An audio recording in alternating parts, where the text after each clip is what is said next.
एका शेतकऱ्याने आपल्या शेतात काही बिया पेरल्या. सर्व बिया उगवल्या आणि रोपटी वाढू लागली. पण त्यापैकी एक लहानसं बीज अजूनही जमिनीत दडून बसलं होतं. आजूबाजूची रोपटी त्याची थट्टा करत म्हणाली, "अरे, तू अजून का नाही उगवलास? आम्ही सगळे वर आलो, सूर्यप्रकाश घेतो, वारा घेतो, तू मात्र अजूनही खाली लपून बसलास." ते लहानसं बीज शांत राहिलं. त्याने उत्तर दिलं, "मी घाई करत नाही.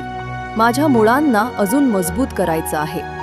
जेव्हा मी बाहेर येईन तेव्हा कोणीही मला सहज कोसळवू शकणार नाही." काही दिवसांनी ते बीज उगवलं. त्याचं छोटं रोप हळूहळू मोठं होत गेलं. वर्षांनंतर ते झाड विशाल वटवृक्ष झालं, ज्याच्या सावलीत असंख्य लोक आणि प्राणी निवांत बसू लागले. कथेचा अर्थ: जिंदगीत यश मिळवायला कधीकधी वेळ लागतो. घाई करू नका. आधी स्वतःला मजबूत बनवा. जेव्हा तुम्ही वर येता तेव्हा जग तुम्हाला सहज कोसळवू शकत नाही.